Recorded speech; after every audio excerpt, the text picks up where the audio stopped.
This is the Turf Zone Podcast, your central information and news hub, bringing together professionals from turf associations across multiple states to share things to help you in your business. Brought to you in partnership with our friends at the Pennsylvania Turfgrass Council. Now, let's get in the zone.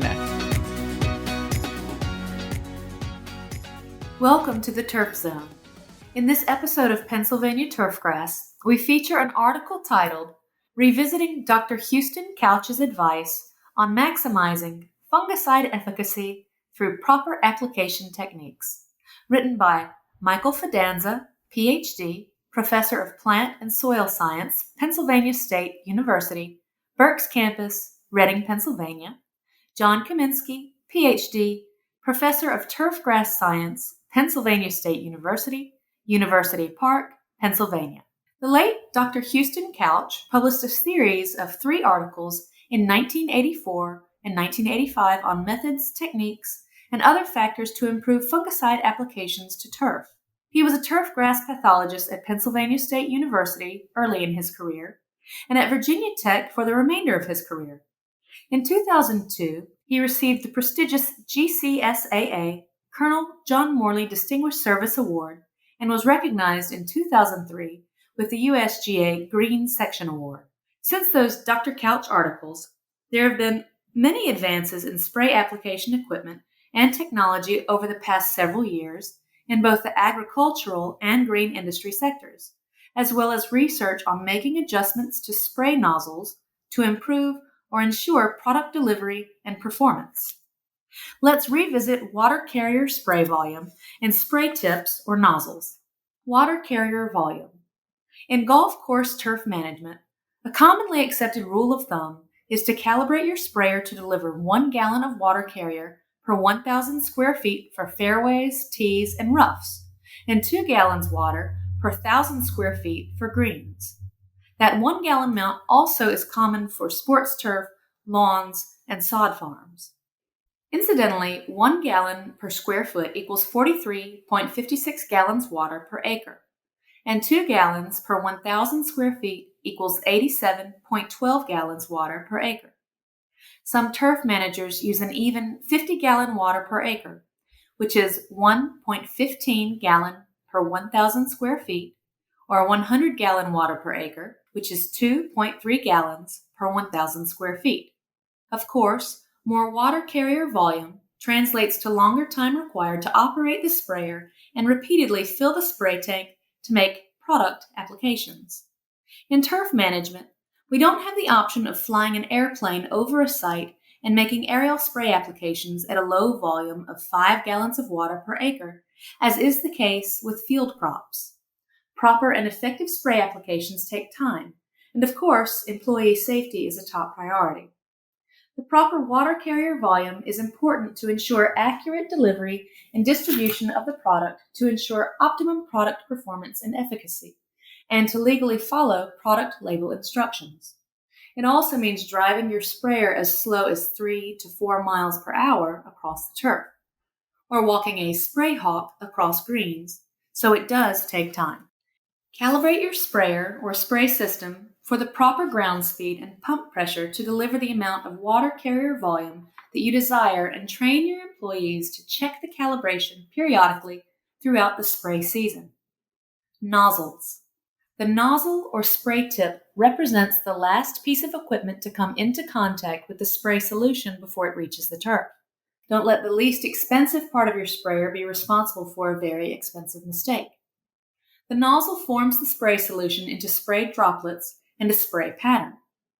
After all the careful calculations of product rates and timing and formulations, and careful calibration and maintenance of your sprayer, it all comes down to water droplets.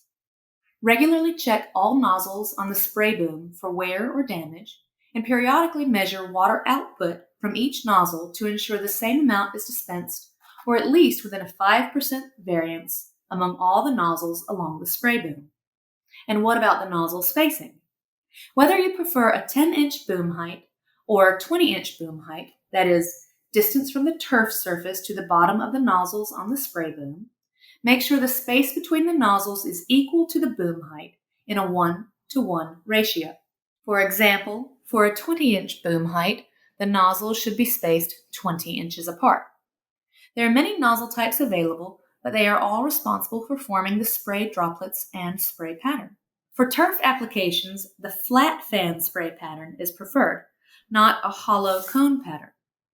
For example, for a 20-inch boom height, the nozzles should be spaced 20 inches apart. There are many nozzle types available, but they are all responsible for forming the spray droplets and spray pattern. For turf applications, the flat fan spray pattern is preferred, not a hollow cone pattern. The flat fan spray pattern delivers a uniform distribution of droplets evenly across the turf surface. The hollow cone spray pattern is good for certain pesticide applications in production, agriculture, and orchards, but will not produce a uniform or evenly distributed amount of spray droplets on a flat turf surface. Among the many flat fan nozzles, the T-Jet brand XR nozzle, extended range, is commonly used in turf applications and produces the classic flat fan spray pattern. Keep in mind there are many other nozzle types and brands available. The Turfjet nozzle is also considered a standard flat fan nozzle, but the droplets produced are very large, resembling raindrops. These larger water droplets are good for reducing drift, but compromise on getting uniform and complete coverage. The air induction, AI, nozzle that produces a flat fan pattern and is constructed to draw air inside to mix with the spray liquid, resulting in a larger droplet filled with an air bubble, but very few fine droplets prone to drift. The AI nozzle will not eliminate spray drift 100%, but it will dramatically and effectively reduce drift compared to the other nozzle types. There are many flat fan nozzle choices and other nozzle types and brands available. Whichever nozzle you choose, a good rule of thumb is to be sure the nozzle produces spray droplets of medium or coarse or very coarse size, which is best for fungicide applications to turf. Be sure to review the nozzle manufacturer's information, the tables and charts or mobile apps, so you are sure to select the best nozzle for your intended use, and the appropriate sprayer operating pressure and sprayer travel speed, and any other recommendations necessary to ensure success. Spray nozzle turrets have become common on spray booms and provide the option of having 2 to 3 to 5 different nozzle types at the ready. If you want to try a different nozzle or a new and improved nozzle, apply water through it onto water-sensitive paper and visually check for uniform and complete coverage. Water-sensitive spray cards available at Gemplers.com. Operate the sprayer and ground speed and operating pressure as recommended by the manufacturer or as you have it calibrated, and see if the nozzle you chose provides the coverage you need. Also, frequently inspect the nozzles for clogging and other malfunctions, and don't forget to verify that the products in the spray tank solution have dissolved and are in proper suspension. And of course, keep accurate records to ensure legal compliance as well as having the recipe. That's the best water carrier volume and nozzle type for maximizing your spray applications. For all figures and resources associated with this article, check out our show notes. Don't miss an episode. Subscribe at Spotify, Apple Podcasts, or wherever you get your podcasts. You can also visit us at theturfzone.com. You've been listening to The Turf Zone. For more episodes of The Turf Zone, visit theturfzone.com and subscribe on Apple Podcast, Stitcher, or your favorite podcast app.